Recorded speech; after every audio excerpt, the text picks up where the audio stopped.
दर्शकों जय माता दी। मैं हूं पंडित दिनेश। आप देख रहे हैं अपना विशेष कार्यक्रम ज्योतिष गंगा में। गुरु चांडाल योग इस वर्ष क्या प्रभाव डाला है प्रत्येक राशियों पर, तो आज हम बात कर रहे हैं मेष राशि अर्थात मेष लग्न की।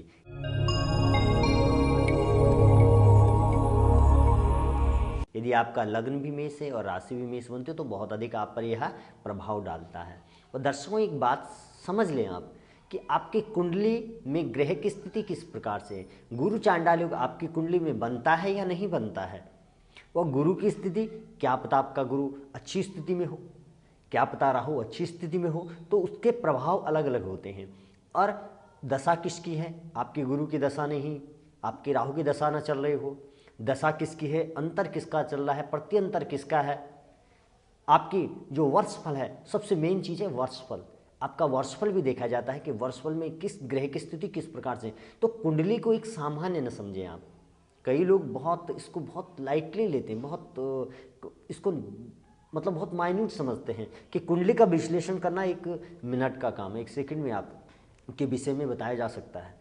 कोई भी व्यक्ति जब आप किसी डॉक्टर के पास जाते हैं, वह आप एक नॉर्मल सा बुखार होता है, सर दर्द है, उसके लिए भी वह आपके टेस्ट लेता है, वह बहुत परीक्षण करता है, फिर जाके बताता है। यदि बुखार बार बार व्यक्ति को आ रहा है, ठीक नहीं हो रहा है, तो यह तो आपके जीवन के बारे, आपकी लाइफ के विषय में बताना है, आपका भविष्य कैसा है, आप कैसे स्वभाव के, कैसे व्यक्ति हैं। तो ये कोई सामान्य न समझे आप। सबसे पहले अपनी कुंडली को एक सामान्य न समझे, उसके विश्लेषण के यदि आप मुझसे भी करवाना चाहेंगे तो आप जो नंबर दिए इन पर आप मुझे कॉल कर सकते हैं, ईमेल आईडी के द्वारा अपॉइंटमेंट ले सकते हैं, और उसके बाद आपके विषय में हम समय देंगे और आपसे बात करेंगे, फिर आपसे आपके विषय में बता सकते हैं। तो मेष लग्न वालों का, मेष राशि जिनकी जातकों की है, उनके लिए गुरु चांडाल योग क्या बन रहा है, पंचम में बन रहा है। पंचम अर्थात बुद्धि में, बुद्धि, संतान, विद्या, इस संबंधी यहाँ पर गुरु चांडाल का अर्थ है, गुरु है सात्विक, वह राहु चांडाल जाति से संबंध रखता है। गुरु और राहु की युति बनने से गुरु चांडाल योग बनता है। गुरु चांडाल योग बनता क्यों है, क्योंकि पिछले जन्म में आपने किसी संत, महात्मा, ब्राह्मण का अपमान किया है, उसके साथ अकृत्य कार्य किया है, जो नहीं करना चाहिए ऐसा कर्म आपने किया है, यहाँ तक कि ब्राह्मण के वध का जैसा श्राप लगता है। इसलिए गुरु चांडाल योग का निर्माण होता है। आप इस जन्म में आपके अंदर क्या गुण होंगे, यदि आपकी कुंडली में है, आपके कार्य बनते नहीं हैं, बहुत से कार्य आपके बनते बनते बिगड़ जाते हैं। आप क्रोधी स्वभाव के होते हैं, घर में कलह रहता है, पति पत्नी आपस में ठीक नहीं रहते, आप बहुत अच्छी बातें करते होंगे, बहुत आस्तिकता की बातें करते हैं, लेकिन अंदर से आप खोखले होते हैं। आप दान पुण्य करने में विश्वास नहीं रखते हैं, पूजा पाठ आपने कभी करवाया ही नहीं होगा यदि गुरु चांडाल योग का निर्माण होता है, क्योंकि आपके अंदर वो गुण पिछले जन्म वाले इस जन्म में भी रहते हैं। तो यदि आपके अंदर इस प्रकार के गुण हैं तो उन्हें दूर करें, गुरु चांडाल योग का उपाय कर सकते हैं तो करवाएं। और इस जन्म में संत, महात्मा, ब्राह्मण का कभी भी अपमान न करें, तिरस्कार न करें, और किसी भी व्यक्ति को नहीं करना चाहिए, क्योंकि इनका आशीर्वाद व्यक्ति के जीवन को बना सकता है, क्योंकि परमात्मा इनसे प्रसन्न रहता है, और यह इनके अपमान करने से परमात्मा भी अप्रसन्न हो जाते हैं, पर वह व्यक्ति ब्राह्मण के योग्य होना चाहिए। तो दर्शकों, आपको अपने माता पिता, संत, महात्मा, ब्राह्मण का कभी अपमान नहीं करना है, न करना चाहिए। यदि गुरु चांडाल योग है या नहीं है, प्रत्येक व्यक्ति को इनका सम्मान करना चाहिए।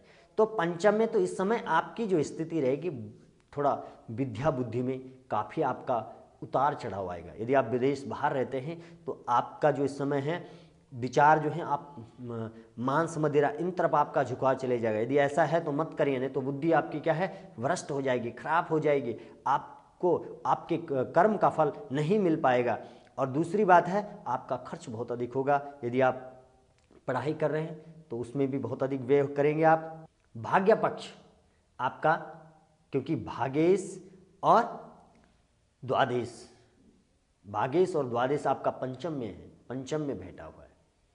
इसलिए आप क्या करें, इस समय अपनी बुद्धि बहुत अच्छा सोचें, सात्विकता रखें, परमात्मा के प्रति बहुत अच्छा व्यवहार अपना बना के रखें।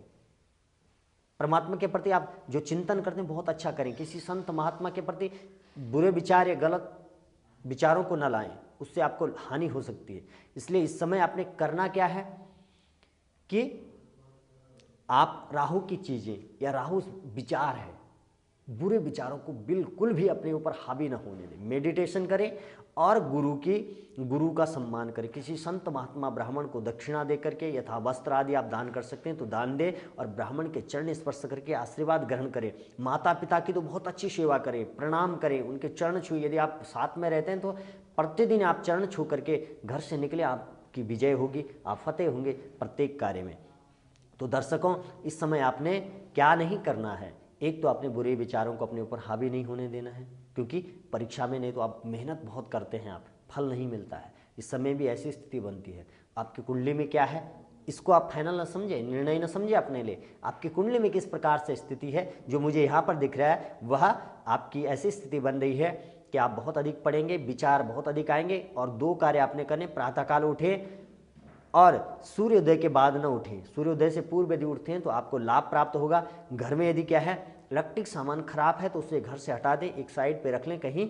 और यदि आपकी जो वॉच है, घड़ी होती है, उसे आप बंद ना रखें। यदि वह नहीं चलती है तो उसे ये नहीं कि आपने बिना उसके बंद घड़ी घर में रख ले, उसे कभी ना करना। और दूसरी बात है, शीशा यदि है नीला, आप नीले वस्त्रों को धारण न करें और नीली काली वस्तु को धारण न करें, वस्त्र को आप धारण न करें। और इनका हो सके तो दान करें। और वीरवार को आप केसर का तिलक लगाएं, प्रतिदिन लगा सकें तो अच्छी बात है। आप नाभि में, अपनी मस्तिष्क पे और जीभा पे, इन 3 जगहों पर आप क्या करें, मस्तिष्क, जीभा और नाभि पर केसर का तिलक लगाएं, आपको बहुत अधिक लाभ प्राप्त होगा। तो दर्शकों, और उपाय आपने क्या करना है कि भगवान शंकर का अभिषेक करें, अभिषेक करवाएं, करें। और यदि हो सके तो गुरु चंडाल योग का आप उपाय करें। यदि आपकी गुरु या राहु 2 में से किसी एक की दशा चल रही है और आपकी कुंडली में गुरु चंडाल योग बनता है तो अवश्य गुरु चंडाल योग का समाधान करें, उसका पूजन करवाएं और आपको बहुत अधिक लाभ जीवन में प्राप्त होगा। दर्शकों, ज्योतिष एक आपका क्या है, दर्पण है, वह आपको दिखाता है। भयभीत नहीं होना है। संसार में ऐसा कोई भी कार्य नहीं है जो नहीं हो सकता है। आप यदि परमात्मा को मानने वाले हैं तो आपके सारे काम पूर्ण होंगे। यह एक मार्ग होता है, मार्ग बताने का एक हम लोग आपका एक मार्गदर्शन करते हैं।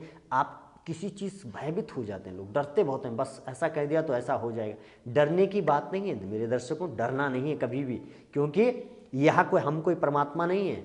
ये सब व्यक्ति इंसान ने बनाए हैं, इंसान इसकी गणना करता है, इंसान ने सब कुछ किया। उसे परमात्मा का दर्जा ना दे, क्योंकि परमात्मा ने वह माध्यम बनाया है आपको आप तक पहुँचाने का, आपको बताने का कि आप ऐसा करें।